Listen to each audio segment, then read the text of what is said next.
बोल श्री पुरुषोत्तम नारायण भगवान जय।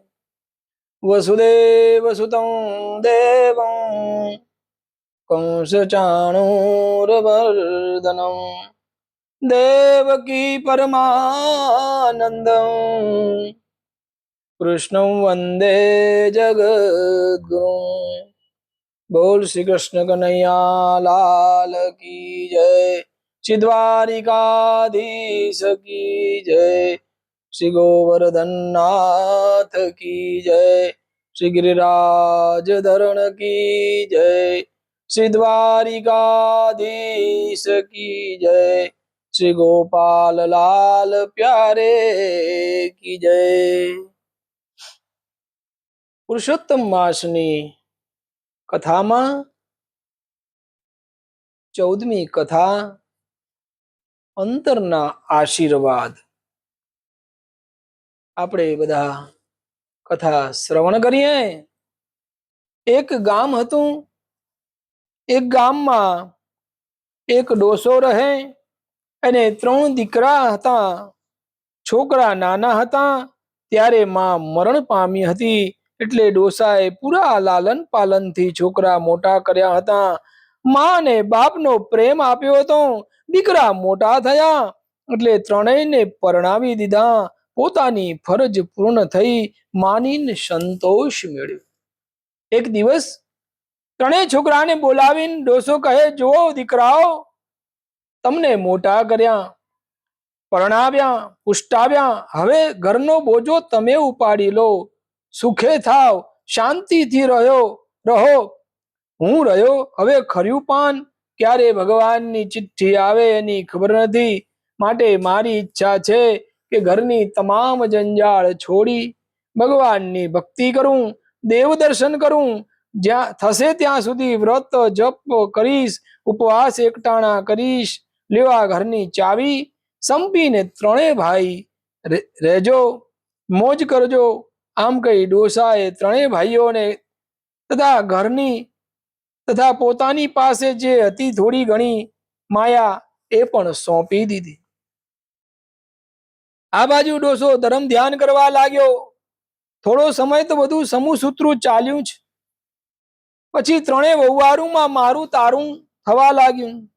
મોટાની વહુ કમજાત નીકળી અને આખા ઘરની શાંતિને ડોળી નાખી। એક દિવસ તો એવો આવ્યો કે મોટી વહુના કકરાટથી બધાય ત્રાસી ગયા। ત્રણેય ભાઈઓ જુદા થયા છે। ડોસાની આંખમાં આંસુ આવી ગયા, પણ લાચાર હતો। આમ પોતાનો ભર્યો ભાદરો માળો વિખેરાઈ ગયો। ડોસાને તો ન ઘરનો ન ઘાટનો એવી સ્થિતિ થઈ। થોડો સમય તો જાણે મોટા છોકરા સાથે રહ્યો, પણ પછી મોટાની વહુ વાત વાતમાં ગતકડા કાઢવા લાગી। ડોસાને ગમે તેમ સંભળાવવા લાગી, અમે એક જ તમારા છોકરા છે, તમારો ઘસારો અમારે જ વેઠવાનો છે, બીજા બે છે ને, 4 મહિના દરેકના ત્યાં રહો તો શું બગડી જવાનું હતું? 12 મહિના અમારા એકલાના જ રોટલા તોડવાના, આવું ભયંકર બોલી છે। ડોસાને ખૂબ આઘાત લાગ્યો છે। મોટા છોકરાની વહુનું એની આગળ કંઈ ચાલતું નતું, તેથી તે લાચાર હતો, થાય શું? પછી ત્રણેય ભાઈઓએ નક્કી કર્યું કે બાપાને દરેક ભાઈ 4 મહિના રાખે। એ પણ બહુ ચાલ્યું નહીં। સૌથી નાનો છોકરો એક દિવસ ડોસાને કહે, બાપા, મારી સ્થિતિ નબળી છે તો શું થયું?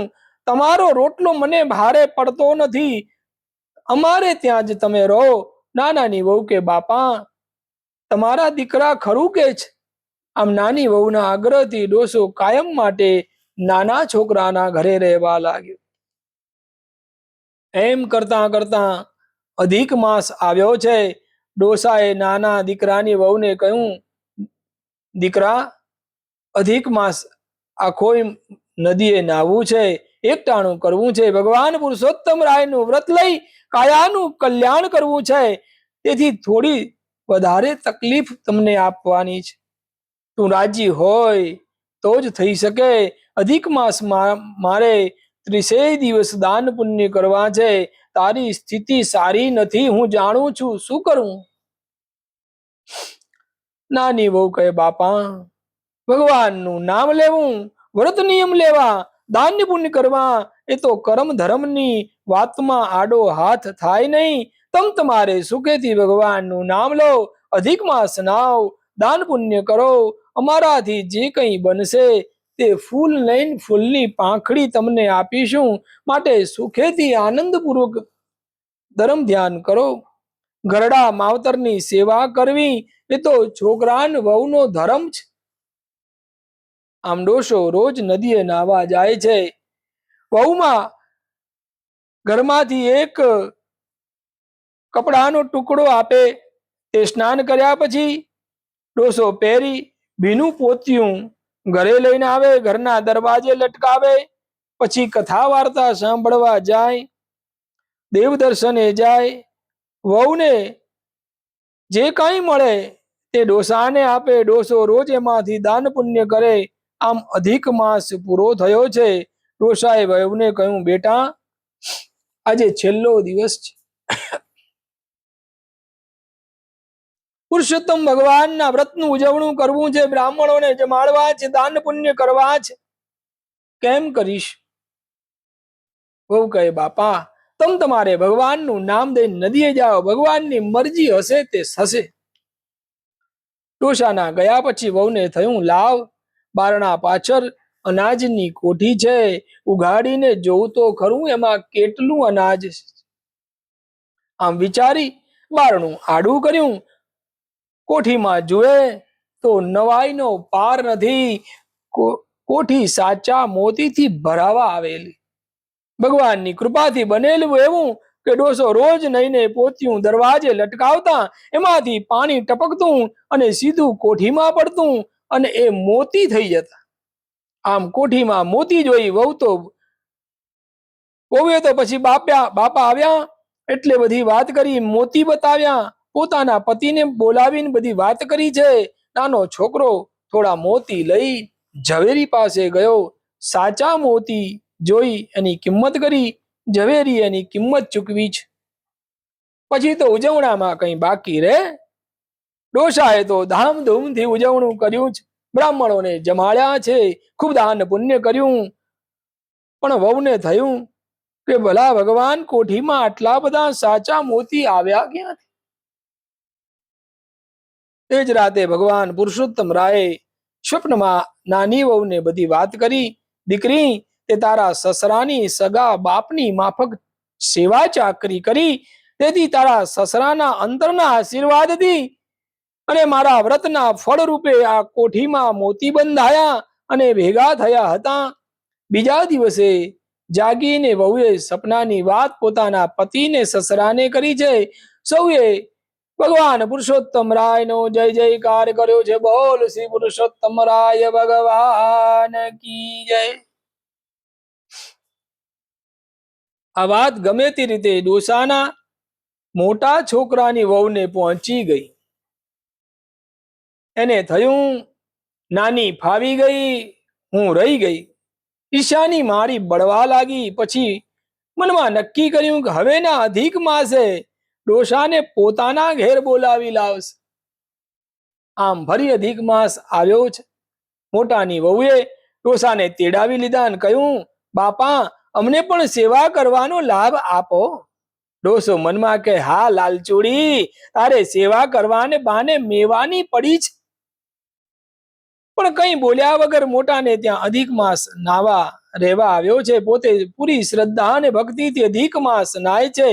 મોટી વહુએ તો ભારે ખમ થેપાડું ડોસાને નઈને બદલવા આપ્યું અને કહ્યું, નઈને તરત જ ઘરે આવજો, ભીનું થેપાડું મને આપી દેજો. ડોસો તો મોટી વહુના કહેવા પ્રમાણે રોજ ભીનું થેપાડું મોટી વહુના હાથમાં આપે. મોટી વહુ તરત જ દરવાજે નાખે ને થેપાડામાંથી ટપકતું પાણી કોઠીમાં જતું ભાળીને હરખાય, કેટલા બધા મોતી ભેગા થશે. આમ કરતા કરતા અધિક માસ પૂરો થયો. મોટી વહુએ તો ઉજવણું કર્યું. ઉજવણામાં કોઈ વાતની કમી રાખી નહીં. ગામ 84 કરી, આખા ગામને જમાડ્યું, 108 બ્રાહ્મણોને જમાડીને દાન દક્ષિણા આપીને ધામધૂમ કર્યું છે. રાત પડી. મોટી વહુએ વહેલા વહેલા ઘરનું કામ પરવારીને ડોસાને સુબા પથારી કરી આપી. પછી બધા સૂઈ ગયા છે એમ જાણી મોટી વહુ અને ડોસાનો દીકરો ઘરના દરવાજા બંધ કર્યા છે. કોઠી પાસે આવીને જ્યાં જોવા જાય ત્યાં તો આખો મહિનો કોઠીમાં પાણી ટપકી ટપકીને કોઠી ભરાયેલી, અંદર રહેલું અનાજ કોવાઈ ગયેલું, કોઠી બોદી થઈ ગયેલી. જ્યાં હાથનું થોડું આડું વજન અટક્યું કે કોઠી ફસકાઈ ગઈ. મોટી વહુને તો એમ કે હમણાં મોતીનો ઢગલો થઈ જશે, પોતે ન્યાલ થઈ જશે. મોતીના ઢગલાને બદલે ગંધાઈ ગયેલું અનાજ, પાણી અને ચારે કોર ફેલાઈ ગયું. ઘર આખું પાણી પાણી, દુર્ગંધથી ખદબદ ઉઠ્યું. મોટી વહુએ માથા ફોડ્યા, હાય હાય, આ શું? નક્કી ડોસો આપણે ત્યાં રહી ખરાબ ભાવથી પુરુષોત્તમ માસ નાયો નથી, એનું આ પરિણામ. બાકી કોઠી તો મોતીથી ભરાઈ જવી જોઈએ.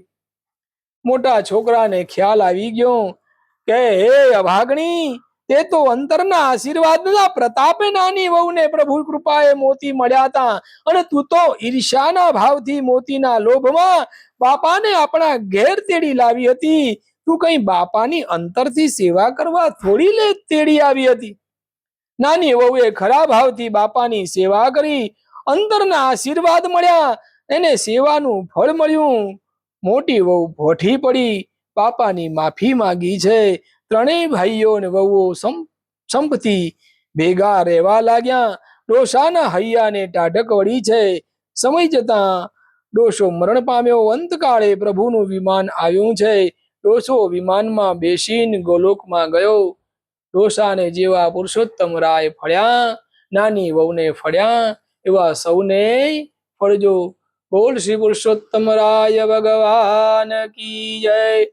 અચ્યુતમ કેશવમ રામ નારાયણમ કૃષ્ણ દામોદરમ વાસુદેવમ હરે, શ્રીધરમ માધવમ ગોપિકા વલ્લભમ જાનકી નાયકમ, શ્રી રામચંદ્ર ભગવાન કી જય.